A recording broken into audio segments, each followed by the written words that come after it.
Warning that this one is graphic.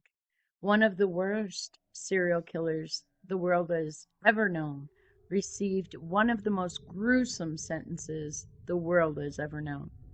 To be killed in the same way he killed his victims, but then to be cut into 100 pieces in front of the victims' families, one piece for each of his victims, before being dissolved in acid. We're not kidding. That was his extremely gruesome sentence, reflecting just how disturbed his nation was by his vile deeds. And he wasn't caught, not even suspected, until he approached authorities with a confession. Let's get into it. In December 1999, police in Lahore, Pakistan, and a news editor at a Lahore newspaper would each receive letters from a local businessman.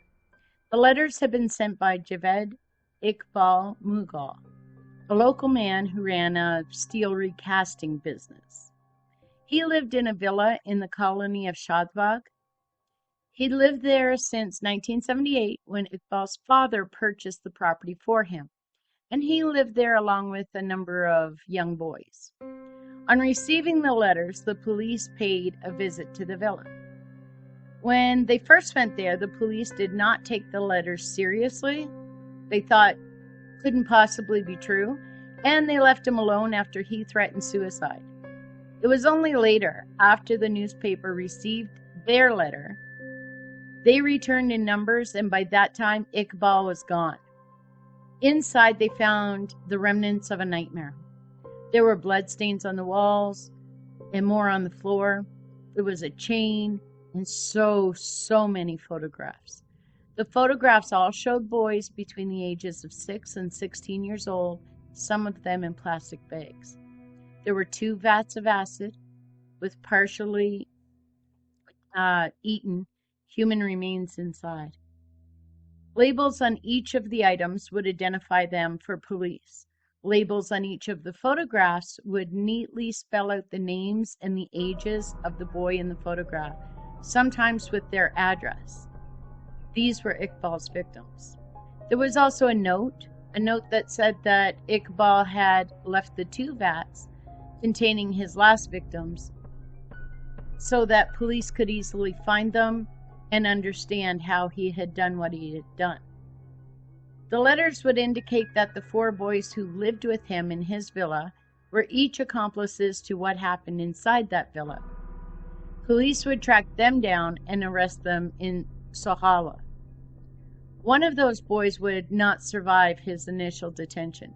Police say he jumped from a window. A post-mortem would say he'd been beaten violently. Why had he killed the boys in the photograph? He claimed that it was vengeance for an injustice.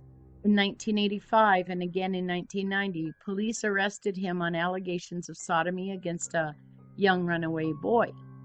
No charges were ever laid, and he was released.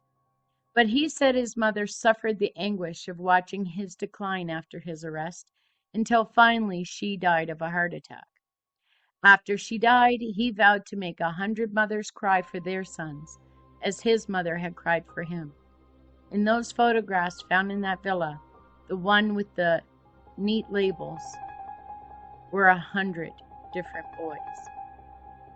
In reality, a boy he assaulted returned with friends, and they badly beat Iqbal and left him in a coma for some 20 days. His mother nursed him back to health, but she died a few months after he woke up from that coma. The killings were more likely vengeful for the beating and a way to ensure that none of his victims ever returned to harm him again. Long before the coma, it was an open secret that he was luring and molesting young boys regularly. His mother cried because she couldn't accept Iqbal's sexuality or his behavior. He is one of very few people who's been diagnosed as a misoped, and that is a person who takes pleasure in dominating and killing children. All of the boys were either street orphans or runaways. That's how he gets away with it for so long, right? Likely chosen on purpose so that their disappearances would not be noticed, and Iqbal could continue undetected. The letters spelled out what Iqbal planned to do next. He intended to drown himself in the Ravi River.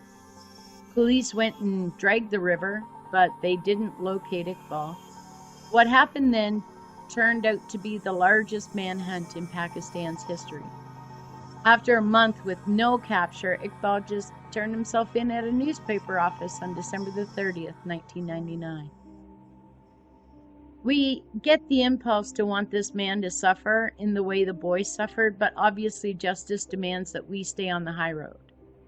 After he was tried and sentenced, the Interior Minister came out publicly to say that his punishment, the most gruesome in modern history, would not be allowed.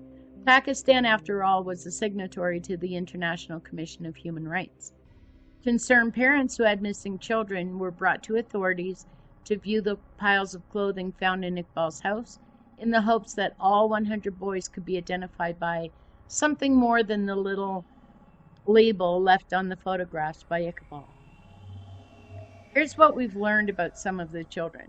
There was Faisal Razak, who was only 9 years old, who left his home on July 9, 1999 to go to work in a workshop where he folded cardboard into boxes. He never returned home. Later that July, Shakil Hassan, 13, he left his house for school but never made it there. Faraz Khan left to go to the grocery and never returned. Taslim Ullah was 14. Abdul Majid was 16. Zisha Nazir, 13. Dilavar Hussein, 15. They all went missing. All of the children came from poor families living in Lahore. Ajaz Muhammad was a kid who offered head and shoulder massages on the street to earn money. He disappeared after being lured to Iqbal's place by 2 boys who said their boss needed a massage.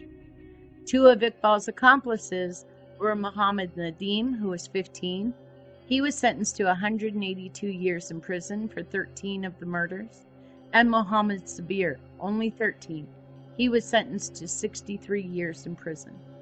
On the same day in October 2001, Iqbal and another of his accomplices, Sajid Ahmed, who had also been sentenced to death, were found dead in their cells.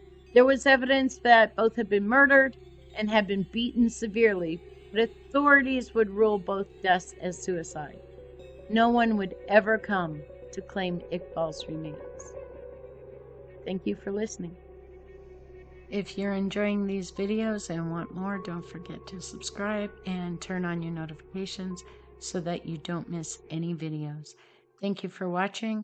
We really appreciate it.